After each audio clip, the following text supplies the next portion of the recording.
সম্পান চুপ থাকলো। আপন মনে বইটার হাল ধরে সে। পানিতে কলকল শব্দে মুখরিত হচ্ছে চারিদিক। দুজন রমণী বসে আছে সোয়ের ভেতর, আর দুজন পুরুষ নৌকার দুপাশে দাঁড়িয়ে আছে। পানির শব্দ ছাড়া কেউই কোনো শব্দ শুনতে পারছে না। প্রকৃতির যেন এই গুমট ভাবটা পছন্দ হলো না, তাই সে মেঘকে খানিকটা নাড়ে দিতেই বাঘের মতো গর্জে ওঠে সে। এতে বিন্দু খানিকটা ভয় পেয়ে বলে, মেঘের অবস্থা কি মাঝি? বৃষ্টি আইবনি, ঝড় হইবনি? এত ডোরাস কেন বিন্দু? আমি আছি, সায়ের দাদা আছে। পর থেমে গেল সে। পরীর নামটা আনতে চেয়েও আনলো না। তারপর আমতা আমতা করি সে বলল, মায়া মানুষের এত ডরেলে চলে? বিন্দু জবাব না দিল, সায়ের জবাব দিল, মেয়ে মানুষ হলো ফুলের মতো নিষ্পাপ, তাদের কোমলতা প্রকাশ পায় তাদের সুবাসে। ওই প্রস্ফুটিত ফুলকে বিনা অনুমতিতে স্পর্শ করতে হয় না, বিশেষ অনুমতিপত্র নিয়ে তাদের স্পর্শ করতে হয়। যদি কেউ বিনা অনুমতিতে তাকে স্পর্শ করে তাহলে তার কঠোরতা দেখা যায়। বিষাক্ত কাঁটা, যেই কাঁটা পার করার সাধ্য কোনো পুরুষের নেই। সেখানে প্রকৃতির এই গর্জন নিছক অতি সাধারণ। মেয়ে নামক ফুলদের কাজ শুধু সুবাস ছড়ানো নয়, মাঝে মাঝে কাঁটার মতো বিষাক্তও হতে হয়। একটু চুপ থেকে সায়ের বলল, কি বলো সম্পান? একেবারে ঠিক কইছেন দাদা। আমিও বিন্দুরা সবসময় কইছে একটু শান্ত হ, খালি ভয় পায়। আমি যখন না থাকুন তখন। বিন্দু হুড়মুড়িয়ে উঠে বাইরে এলো। সম্পানকে কথা শেষ করতে না দিয়ে জোরে বলল, তোমারে না কইছি এমন কথা কইবা না, তারপরও কেন এমন কথা কও বারবার? আর মরার কথা কইবা না, কয়া দিলাম। বোকা বনে গেল সম্পান। সে বলল কি, আর মেয়েটা বুঝলো কি? তবে সম্পানকে নিয়ে বিন্দু একটু বেশি ভাবে।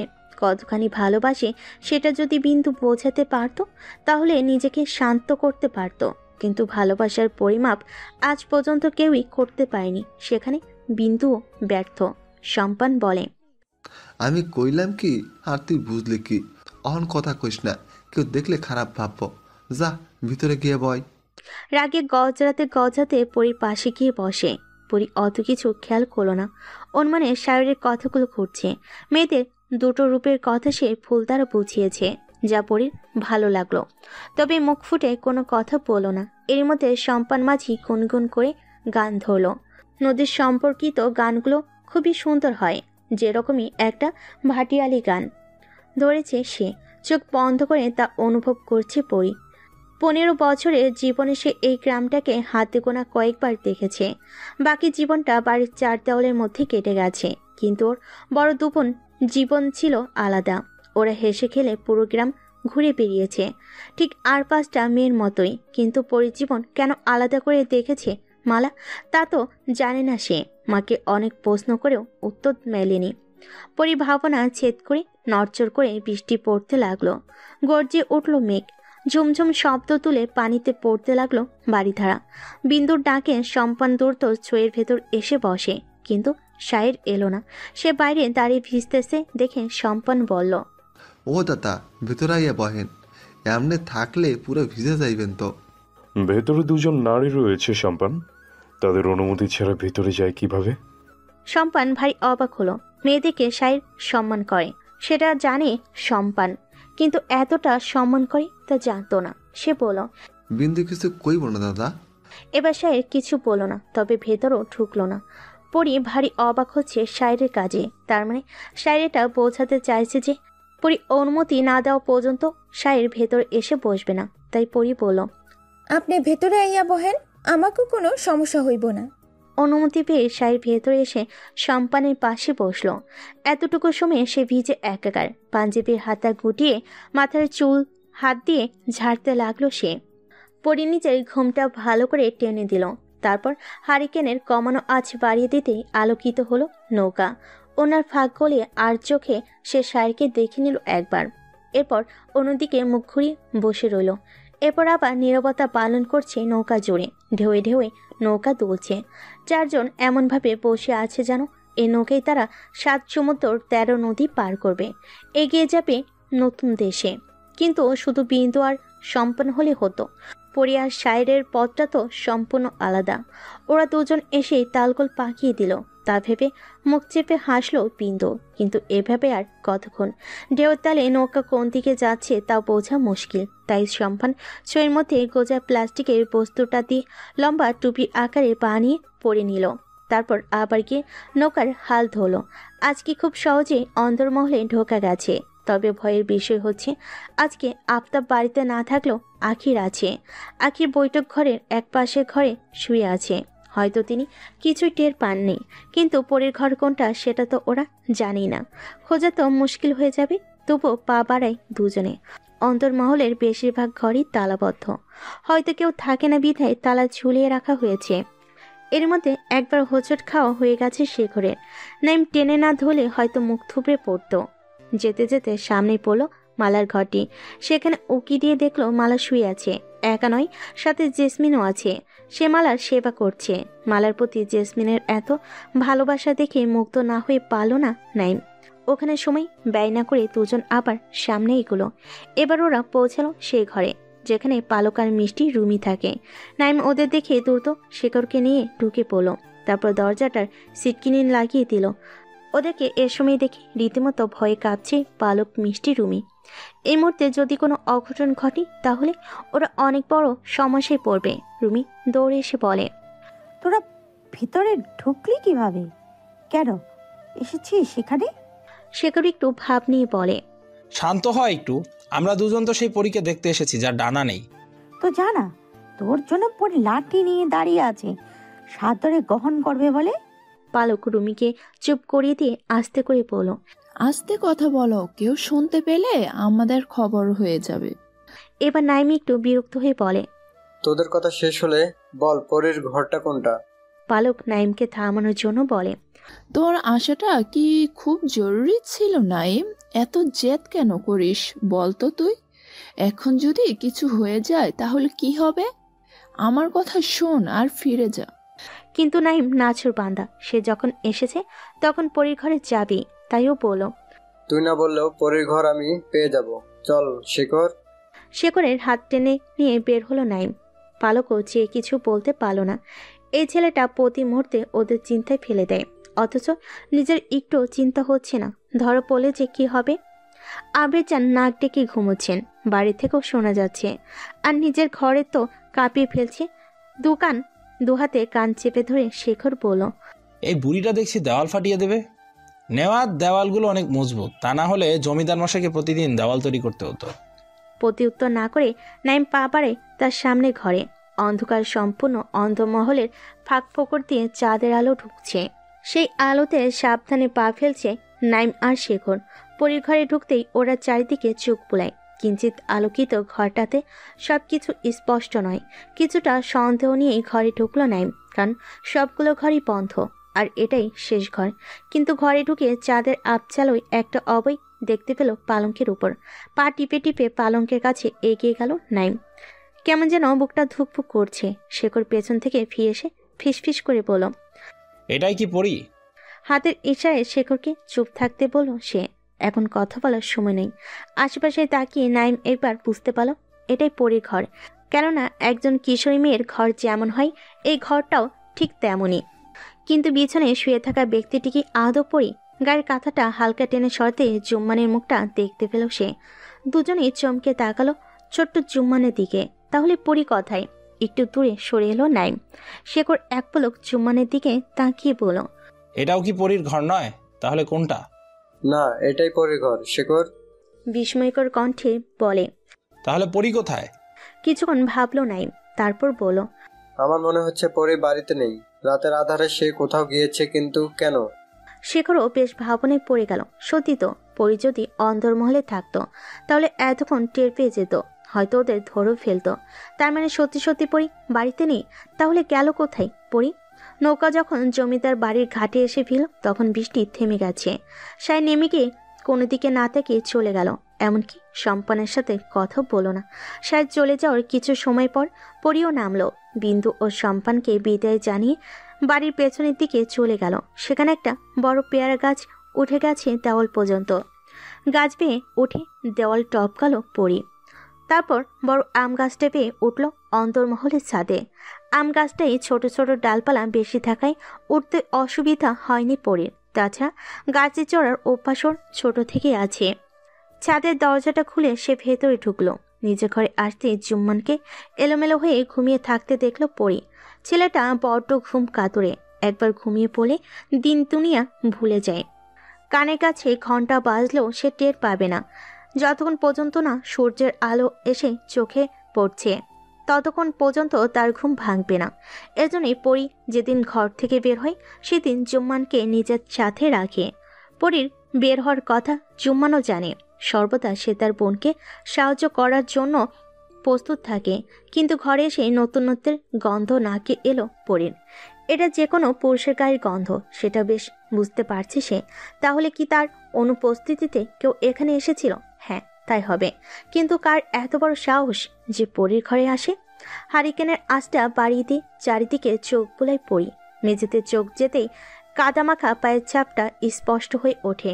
একজন নয়, দুজন পুরুষ এসেছিল এই ঘরে। তবে তারা কারা? হারিকেন হাতে নিয়ে পুরো অন্দরমহল ঘুরে এলো পড়ে, কিন্তু কাউকেই দেখলো না। তাই মাথায় ঘোমটা টেনে সে অন্দরমহলে দরজা খুলে বৈঠক ঘরে পা রাখতেই সামনে শায়রকে দেখতে পেল। গায়ের পাঞ্জাবিটা খুলে সে মাথা মুছতেছে। এভাবে খালি গায়ে লোকটাকে দেখে মুখ ঘুরিয়ে নিল পরী। দূর থেকেই পরীকে দেখে তাড়াহুড়ো করে আরেকটা পাঞ্জাবি গায়ে জড়ালো শায়ের। হারিকেনের আচ্ছা আলোয় হঠাৎ এক রমণীকে দেখে ঘাবড়ে যায় শায়ের। আর নিজেকে ওই অবস্থায় কোনো নারী দেখে ফেলেছে বিধায় লজ্জিত সে। তড়িঘড়ি করে পাঞ্জাবি গায়ে দিতে গিয়ে উল্টো করে পরে ফেলেছে। চুলগুলো ঠিকমতো মুছতেও পারল না। কোনো দরকার ভেবে দূরত্ব পেয়ে পরীর সামনে এসে দাঁড়ায়। তবে দুহাত দূরে সরে দাঁড়িয়েছে শায়ের। সে ভেবেছিল কুসুম এসেছে, কিন্তু কাছে এসে বুঝতে পারল এটা কুসুম নয়, অন্য কেউ। কিন্তু জেসমিন বা মালা নয়, এটাও সে বুঝতে পারল। তাহলে কি মেয়েটা পরী? এই মুহূর্তে শায়ের সামনে জমিদার কন্যা পরী দাঁড়িয়ে। তা বুঝতে বেগ পেতে হলো না শায়ের। তাই সে বলে উঠল, কোনো সমস্যা হয়েছে? আজকে হঠাৎ আপনি বাইরে এলেন যে? কথাটা সে মাথা নিচু করেই বলল। তবে শায়ের কথার ভাবে বোঝা গেল সে পরীকে চিনেছে, কিন্তু কিভাবে? এর আগে কখনো শায়ের মুখোমুখি হয়নি পরী। তাহলে চিনল কিভাবে? পরী মাথা নাড়ে শুধু। শায়ের বলল, এত রাতে ঘর থেকে বের হবেন না, যে কোনো সময় বিপদ আসতে পারে। নিজেকে সুরক্ষিত রাখতে আপনি জানেন, তা আমি জানি, তবুও সাবধানে মার নেই। পেছনে থেকে আঘাত আসলে নিজেকে রক্ষা করা খুবই কঠিন। কোনো সমস্যা হলে কুসুমকে পাঠিয়ে দিন। পরী চুপ থেকে কথাগুলো শুনলো। ফিরে যেতে গিয়েও ঘুরে দাঁড়ালো, বলল, পাহারা বাড়ায় দেন, অন্দরে কেউ ঢুকেছিল, ভাগ্য ভালো আমার হাতে পড়ে নাই। এটুকু বলে দরজা বন্ধ করে দিল পরী। মুখের উপর দরজা বন্ধ করে দেওয়াতে অপমান বোধ করে শায়ের। মুখে বিরক্তি নিয়ে আবার বারান্দায় গিয়ে দাঁড়ায়। পরীকে সে কখনো দেখেনি, আর না দেখার ইচ্ছে আছে। কারোর মুখ থেকে পরীর সম্পর্কে আজ পর্যন্ত কিছু শোনোনি। সে সময় তা নেই। আফতাব সবসময় তাকে কাজের উপর রাখে। আজ এখানে, কাল ওখানে, তো পরশু সেখানে। দৌড়ের উপর থাকে সে। তবে এবার শায়ের ঠিক করেছে যে আফতাবকে বলে কয়েকদিন বিশ্রাম নিবে। আর এত কাজ করতে ভালো লাগে না। তখনই মনে পড়ল পরীর বলা কথাটা। অন্দরমহলে নতুন কেউ ঢুকেছিল, কিন্তু কে হতে পারে? এ কথা আফতাবের কানে গেলে হুলুস থুলুস কাণ্ড ঘটাবে। এর থেকে কালকে পাহারা বাড়িয়ে দিতে হবে। দেশে বন্যা হচ্ছে বিধায় তেমন পাহারা দেওয়া হয় না। এই সুযোগে যে অন্য কেউ এসে ঢুকবে তা মাথায় ছিল না শায়ের। তবে আর বেশি মাথা না ঘামিয়ে সে ঘুমাতে চলে গেল। কিন্তু সেই রাতে পরীর আর ঘুম হলো না। মাথায় একটা কথাই ঘুরঘুর করছে, কে এসেছিল?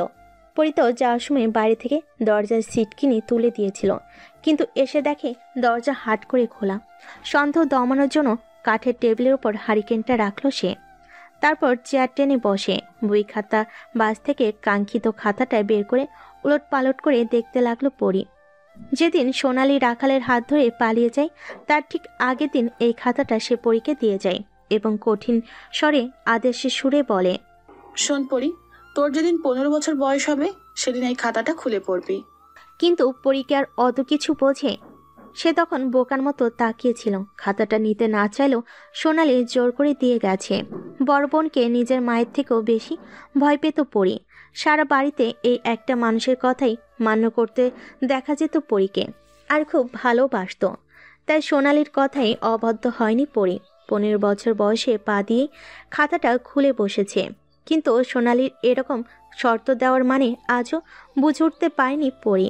স্মৃতিচারণ করতে করতে পরবর্তী পাতা উল্টায় পড়ি। সেখানে গোটা গোটা অক্ষরে লেখা, পাতা উল্টে দেখো, একটা গল্প লেখা। এই গল্পটি পড়ি ছাড়া অন্য কারো পড়া মানা। আনমনে হাসলো পরি, তারপর পাতাটা উল্টে ফেলে। ভালোবাসা কি সেটা আমাকে রাখাল শিখিয়েছে। ভালোবাসা, ভালো লাগা, মায়া একটা মেয়ে ততক্ষণ পর্যন্ত বোঝে না যতক্ষণ না সে প্রেম নিবেদন পায় আর তার চোখে না কাউকে ভালো লাগে। এই দুটো জিনিস ছাড়া কারো পক্ষে ভালোবাসা বোঝা অসম্ভব। এসব আমাকে রাখালই বুঝিয়েছে। বুঝতাম না যে ভালোবাসা কি, কাউকে কখনো ভালোও লাগেনি, এমনকি বুঝতেও পারিনি যে আদৌ আমার কাউকে ভালো লাগে কিনা। সেদিন ওই রাখালই আমাকে চোখে আঙুল দিয়ে আমার ভালো লাগা আমাকেই বুঝিয়েছে, অবাক করে দিয়েছে আমাকে। স্কুল থেকে ফেরার সময় রাস্তায় দেখা হতো রাখালের সাথে। সে নাকি আমার জন্যই দাঁড়িয়ে থাকতো। প্রথমে অত কিছু ভাবতামই না, 14 বছর বয়সে আর কত বুঝবো। একদিন সে কোথা থেকে এসে হাতে একটা চিঠি গুজে দিয়ে গেল। আমি অবাক হয়ে তাকিয়েছিলাম। সানু আর দীপা দুপাশে থেকে ঠেলা মেরে সেদিন অনেক রসিকতা করেছিল। বাড়িতে এসে চিঠিটা খুলে এক রাশ মুগ্ধতা ঘিরে ধরেছিল আমাকে। এত সুন্দর করে কেউ চিঠি লিখতে পারে তা আমি কখনোই ভাবিনি। আমি জানি পড়ি, তোর এখন চিঠিটা পড়তে খুব ইচ্ছে করছে। পড়বি? তাহলে পরের পাতা উল্টা। সত্যি পরে জানতে ইচ্ছে করছে, তাই সে দৌড়ত পাতা উল্টায়। ভাতের দানাকে আঠা বানিয়ে চিঠিটা আটকানো রয়েছে খাতার পৃষ্ঠার সাথে। পরি সেটা খুলে পড়তে লাগলো। স্বর্ণকেশী কন্যা সোনালি, পত্রের শুরুতে প্রিয় বলে সম্বোধন করিনি। কেন জানো? কারণ প্রিয় হতে গেলে তার মন জয় করতে হয়, তার অনুমতি নিতে হয়। আমি জানি না আমি তোমার প্রিয় কিনা, কিন্তু তুমি আমার প্রিয়, আমার প্রিয়তমা। আমি জানি না কিভাবে তোমার মন জয় করতে হবে, তবে আমি তোমার প্রেমে পড়ে গেছি আর উঠতে পারছি না। এখন তুমি যদি আমাকে একটু ওঠাও তাহলে খুব ভালো হয়। যখন ধান ক্ষেতের আইল ধরে হেঁটে যাও, ধানের শীষে তোমার শরীরের ছোঁয়া লাগে, ঘাসগুলো তোমার কোমল পায়ের স্পর্শ অনুভব করে, আমার খুব হিংসে হয়। আমি কেন পারি না? বইগুলোর উপরও খুব রাগ হয়, কারণ ওদের সবসময় বুকে চেপে ধরো। মনে হয় ওদের মেরে ভূত বানিয়ে দিই, কিন্তু ওরা তো আর ব্যথা পায় না, মেরে কি লাভ? তবে শুনে রাখো গজদন্তিনী, তোমার হাসিতে আমি রোজ মরি। এইভাবে প্রতিদিন না মেরে একেবারে মেরে ফেলো না, তাহলে খুব ভালো হয়। মরে গিয়েও বেঁচে যেতাম ভয়ঙ্কর সুন্দর হাসির থেকে। তবে এবার বাঁচতেও ইচ্ছে করে খুব। তোমার হাসিতে বারবার মরতে চাই আমি। দয়া করে বাঁচাও আমাকে। অধৈর্যরা প্রশস্ত করে হাসল পরি। হারিকেনের লাল আলোয় অসম্ভব সুন্দরী এই রমণীর হাসি জড় বস্তুগুলো ছাড়া কোনো জীব দেখতে পারল না। যদি কোনো পাখিও সেই হাসি দেখত, তবে নির্ঘাত সেই হাসিতে মুগ্ধ হতো। এই প্রথম কারোর প্রেমপত্র পড়ল পরি। পৃথিবীতে কেউ এত ভালোভাবে চিঠি লিখতে পারে পরি তা আজ জানল। রাখালের চিঠিটা না পড়লে হয়তো বুঝতও না কখনো। চিঠিতে গজদন্তির প্রশংসা করেছে রাখাল। বিন্দুর মতো সোনালিরও গজদাঁত আছে, সেজন্যই বিন্দুর প্রতি পরীর টানটা অন্যরকম। বিন্দুর মধ্যে সোনালিকে দেখতে পায় সে, শুধু গায়ের রংটাই পার্থক্য। পরি দেরি না করে পড়া শুরু করলো সেই চিঠিটা। পরে সোনালি রাখালের প্রেমে পড়ে গিয়েছিল। তারপর ছোট ছোট প্রেম জড়ন অনুভূতির কাহিনী লিখেছে সোনালি। বড় বয়সে রাখাল ওর জন্য কদমগুচ্ছ নিয়ে আসতো, কখনো বেলি ফুল। স্কুলে যাওয়ার পথে লোকচক্ষুর অন্তরালে গুজে দিত নিজের অদম্য অনুভূতি। শাপলা বিলে নৌকায় করে ঘুরে বেড়াতো দুজনে। পদে পদে ভালোবাসার প্রমাণ পেয়েছে সোনালি। আকাশকে বিধাতা সুন্দর করে বানিয়েছেন, এই ধরনী তার থেকেও বেশি সুন্দর। আমার তা দেখতে ইচ্ছে করে না। মনে হয় তুমি না থাকলে এই পৃথিবী সুন্দর লাগতো না। বৃষ্টি এত মোহনীয় লাগতো না, গাছগুলো নেতিয়ে পড়তো, বিচিত্রময়ের ফুলগুলো বিচ্ছিরি রং নিত, পদ্মার পানি কালচে হয়ে যেত, নুরনগর শান্ত হয়ে পড়তো, আর এই রাখাল রং হারা হতো। শান্ত নজরে সোনালি তার রাখালের দিকে তাকিয়ে মুচকি হাসত। এতে ভালো সোনালু নিজেও রাখালকে বাসতে পায়নি। চোখের অশ্রুগুলো হানা দিল কপলদয়ে, আনন্দ অশ্রু, যার সাথে রাখাল প্রতিদিন মিলিত হয়। এই অশ্রু রাখালকে বড় শান্তি দেয়। ও বুঝে যায় এই স্বর্ণকেশী কন্যা ওর ভালোবাসা খুব করে বুঝে গেছে। আরও কিছু ঘটনা তুলে ধরেছে সোনালি। শাপলা বিলে ঘুরতে গিয়ে আফতাবের কাছে ধরা খাওয়ার পরের কাহিনী। একের পর এক আঘাতে সেদিন চূর্ণ বিচ্ছিন্ন হয়েছিল সোনালির দেহকানা। রক্তলাল দাগ কেটে গিয়েছিল সারা শরীরে। কাঠের লাকড়ির মারের দাগে 7 দিন জ্বরে ভুগেছিল সে, তবুও রাখালের নাম ভোলেনি সে। এরপরের দিনগুলো আরও দুর্বিষহ হয়ে ওঠে। আঘাতে আঘাতে দিন কাটে ওর। মায়ের কাছে আসার সুযোগও থাকে না তখন। বন্দিভাবে পড়ে থাকে নিজ কক্ষে। তারপরে সব কিছু পরীর জানা। আফতাবের উপর রাগটা পরীর আরও বেড়ে যায় তখন। তবেও পারে না দৌড়ে গিয়ে বোনের ঘরে দরজা খুলে দিতে। সেদিনের পর থেকে পরী আর রূপালী বাড়ি থেকে বের হওয়া বন্ধ করে দেয় আফতাব, সাথে বাড়ির সব মহিলাদেরও। তারপর আসে সেই দিন যেদিন রূপালী পালিয়ে যায় রাখালের সাথে। ওকে সাহায্য করেছিল রূপালী। রূপালীর কাছে শানু প্রায়ই আসতো সোনালির খবর নিতে, তা গোপনে। সেই সুযোগ লুফিয়ে নিল সোনালি। ঘরের জানালা দিয়ে রূপালী আর পরী লুকিয়ে কথা বলতো বোনের সাথে। রূপালীর কাছে একখানা চিঠি খুঁজে দেয় সোনালি, আর সেটা শানু পৌঁছে দেয় রাখালের কাছে। রাখালের কি অবস্থা হয়েছিল তা সোনালি জানতে পারেনি। শুধু এটুকুই দেখেছিল যে লতিপাড়ার দেওয়ার রাখালকে ঘাট ধরে টেনে নিয়ে যাচ্ছে। সোনালি তখনই বুঝতে পেরেছিল রাখালের সাথে খারাপ কিছু হতে যাচ্ছে। আফতাব বিয়ে ঠিক করে তার বড় মেয়ের আর তার মেয়ে নিজের ভালোবাসা পাওয়ার জন্য বের হয়ে যায় নিজ গৃহ ছেড়ে। দুবার লোকলজ্জায় পড়ে গিয়ে আফতাব মেয়েকে আর ঘরে তুলতে চান না। তারপর আর কিছু লেখা নেই, হয়তো এখানে সমাপ্ত করেছে সোনালি। আর কিছু একটা ভেবে পরের পাতা উল্টায় পড়ি। সেখানে লেখা আছে, আমি ওই সাধারণ ছেলেটার পিছনে যতটা ছুটেছি, রাজপ্রাসাদের রাজপুত্রের পিছনেও কেউ অতটা ছুটবে না। ওকে ছেড়ে থাকি কি করে? তাই গন্তব্য দূর অজানায়। চলে যাচ্ছি, আর হয়তো কোনোদিন দেখা হবে না রে পরী।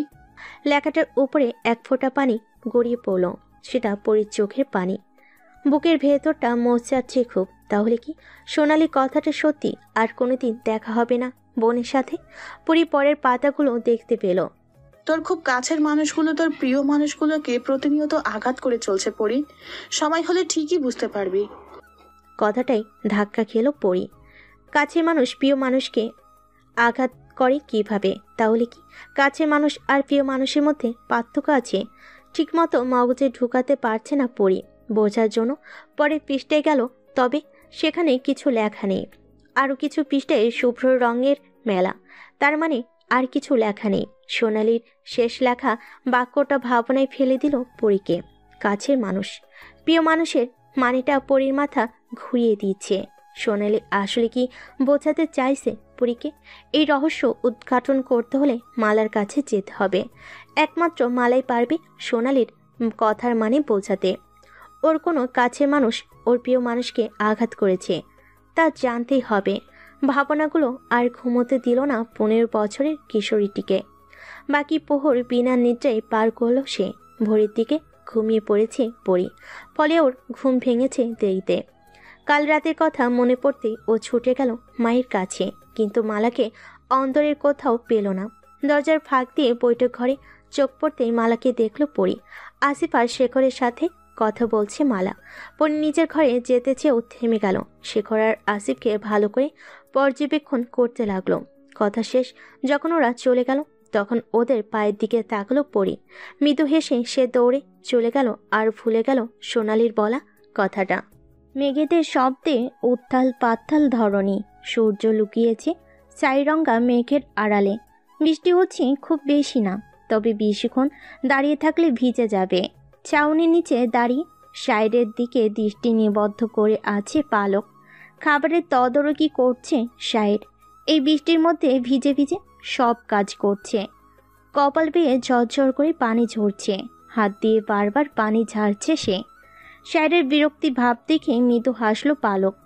যদি অসুখ করি বৃষ্টিতে ভিজে, এই ভেবে মুখটা কালো করে ফেলে পালক। তবু মুগ্ধ দৃষ্টিতে তাকিয়ে আছে ও। সাদা পাঞ্জাবিতে আবৃত পুরুষটি বড্ড আকর্ষণ করছে ওকে। মিস পালক সরকার, ও তো দেখো না পুরুষটি মুসলিম। মায়া বাড়িয়ে লাভ নেই, অন্তর পরে ছাই হয়ে যাবে যে।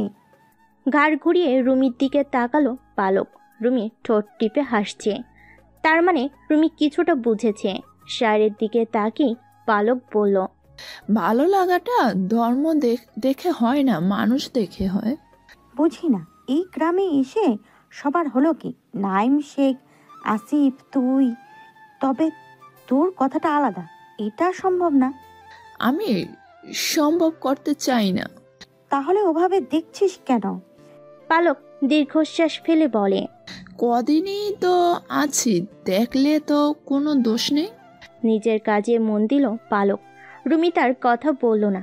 মেয়ে মানুষ অদ্ভুত, কখন কাকে নজর বন্দি করে ফেলে তা বোঝার উপায় নেই।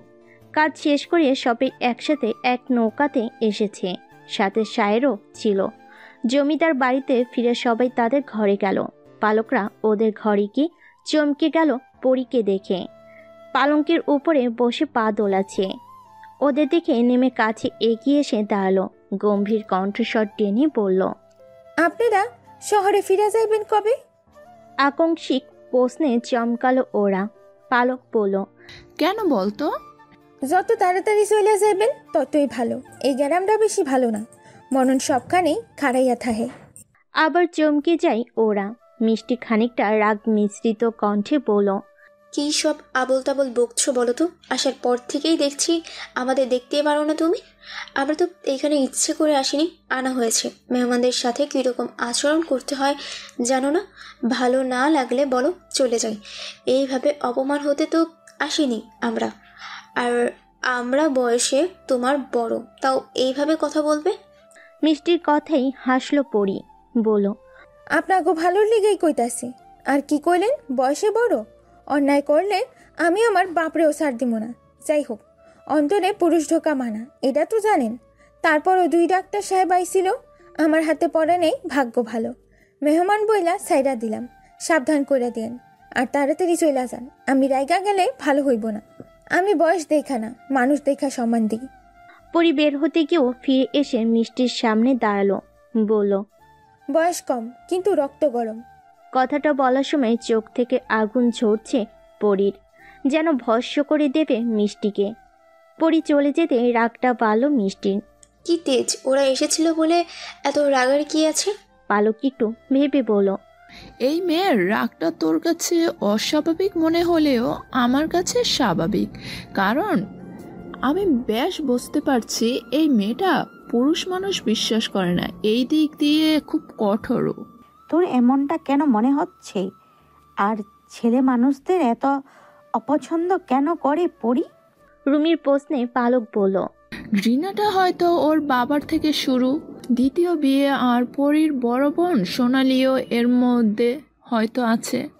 অন্য কোনো কারণও থাকতে পারে। তবে আমি এটা বুঝেছি যে পরী ওর বড় বোনকে অনেক বেশি ভালোবাসে, এজন্য মরিয়া হয়ে গেছে সোনালিকে খোঁজার জন্য। ভালো রহস্য উদ্ঘাটন করেছিস তুই। অনেকটাই বের করেছি। এই বাড়িটা অনেক অদ্ভুত, এতগুলো ঘর পড়ে আছে অথচ সব বন্ধ। সবচেয়ে বড় কথা হলো পরীর কাকাকে অন্দরে ঢুকতে দেওয়া হয় না কেন?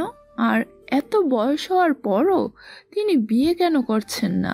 আর দেখ, পরীর মা অসুস্থ থাকা সত্ত্বেও পরী একটি বারও মায়ের ঘরে গেল না, অথচ পরীর চোখে আমি ওর মায়ের জন্য ভালোবাসা দেখেছি। এর কারণ কি? পরী ইচ্ছে করে যায় না, নাকি পরীর মা চান না তার মেয়ে আসুক? পালকের কথাটা ভাবাচ্ছে ওদের দুজনকে। কিছু তো একটা গন্ডগোল আছে এই বাড়িতে। নিজের রাগ দমিয়ে মিষ্টি বলল, কিন্তু এইসবের মানে কি? সব কিছু ধোঁয়াশার মধ্যে রেখেছে কেন ওরা? কি জানি, তবে আমার মনে হয় সব প্রশ্নের জবাব একমাত্র পরীর মা দিতে পারবে। একটু চুপ থেকে পালক আবার বলে উঠল, আজ পরী পুরুষ মানুষকে বিশ্বাস করে না ঠিকই, কিন্তু এমন একদিন আসবে যে ও নিজেই এক পুরুষ এমনভাবে আসক্ত হবে তাকে ছাড়া ওর নিঃশ্বাস নেওয়া কঠিন হবে। আর কোনো কথা কেউ বলল না, যে যার কাজে মন দিল। এসব নিয়ে ভেবে লাভ নেই, ওরা কদিনের অতিথি মাত্র। ভেলানি বের হয়েছে বিন্দু, ওর বাবা মহেশ এসেছে। সাথে সাথে চন্দনা ঝগড়া করা শুরু করে দিয়েছে। ঝড়ে আটকে গিয়েছিল মহেশ, তাই আসতে পারেনি। আর এ নিয়ে এলাহি কাণ্ড শুরু করে দিয়েছে চন্দনা। বিন্দু থাকতে না পেরে চলে এসেছে। একটু এগিয়ে যেতেই সম্পানের নৌকা দেখা গেল। বিন্দু তাকিয়ে রইল সেদিকে। নৌকার ভেতর লোক ছিল বিধায় দুজনের কথা হলো না। সম্পন ঝুঁকে একটা শাপলা তুলে ছুঁড়ে দিল। বিন্দু খপ করে ধরে নিল সেটা, মুখে হাসি ফুটিয়ে তাকিয়ে রইল সম্পানের দিকে। শাপলাটা হাতে নিয়ে সে ঘুরে বেড়ায় তলিয়ে যাওয়া গ্রাম। পরি নিজের ঘরে বসে আছে, রাগ কমেছে ওর। নাইম শেখকে ধরতে পারলে ও যে কি করত। ওর কাছে ভালো মানুষ দুজন, একজন সম্পান আর একজন হলো রাখাল। বাকিদেরও ঘৃণা করে। এসব ভাবতে ভাবতে পরি দোতলা থেকে নিচে নেমে এলো। আনমনি এগিয়ে গেল বৈঠক ঘরের দরজার দিকে। দরজা হাট করে খোলা, এখান থেকে শায়েরের ঘরটা দেখা যায়। বারান্দায় থাকা কাঠের চেয়ারে হেলান দিয়ে ঘুমাচ্ছে শায়ের। থমকে দাঁড়ালো পরি। হঠাৎ ওর মনে পড়ল যে এই মানুষটা তাকে দেখলে ওর রাগ হয় না। কারণটা পরির অজানা। ঘুমন্ত মানুষটার দিকে অদ্ভুত দৃষ্টিতে তাকিয়ে আছে পরি। আচমকা হাতে টান পড়তেই সরে এলো সে। গালে থাপ্পড় পড়তেই হুঁশ পেল সে। মালা রেগে বলল,